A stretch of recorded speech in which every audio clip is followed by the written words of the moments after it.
এই যে দেখতে পাচ্ছেন কত সুন্দর। এটা মূলত শ্বাসমূল, সুন্দরবনের শ্বাসমূল। এগুলো কি সুন্দর লাগছে না এগুলো দেখতে। আর চারিদিকে ঘন জঙ্গল, অলরেডি সুন্দর লাগবে। আর অ্যাকচুয়ালি এইসব জায়গাগুলো ঘুরতে মন চায়। এটা মূলত সুন্দরবনের একটি এলাকায় রয়েছি আমি, প্রপার সুন্দরবনের এলাকায় আমি রয়েছি। বাট এটা পুরো জঙ্গল না যেখানে বাঘ থাকে, এটা মূলত লোকালয়। আর এই গাছগুলো মূলত খুব ভালো লাগে দেখতে। দেখাচ্ছি আপনাদের।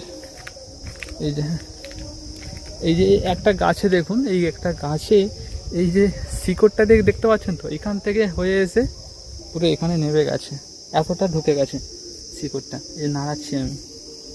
আর এখান থেকেও বেশ কিছু জিনিস বেরোচ্ছে, যেখান থেকেও এই শিকড় নতুন করে আবার বেরিয়ে নিচে নামবে। আর এই গাছগুলো বলো প্রচণ্ড শক্ত, দেখতে পাচ্ছেন তো, প্রচণ্ড শক্ত টাইপের গাছ।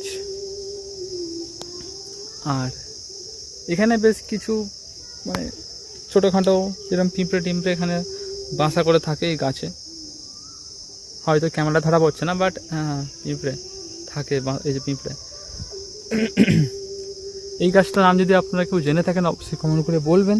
এই জঙ্গলেই মূলত সেই খাঁটি মধু পাওয়া যায়, সেটা সুন্দরবনে জঙ্গল। আপনারা যারা সুন্দরবনের জঙ্গলে খাঁটি মধু নিতে চান অবশ্যই আমাদের সাথে যোগাযোগ করুন। আর আমাদের চ্যানেলটি অবশ্যই সাবস্ক্রাইব করে রাখুন ডে টু ডে আপডেট পাওয়ার জন্য। কারণ সুন্দরবন মেগামার্টে আপনারা পাবেন খাঁটি সুন্দরবনের প্রোডাক্ট, মধু থেকে শুরু করে বিভিন্ন হস্তশিল্প, মাছ, কাঁকড়া, সমস্ত কিছু।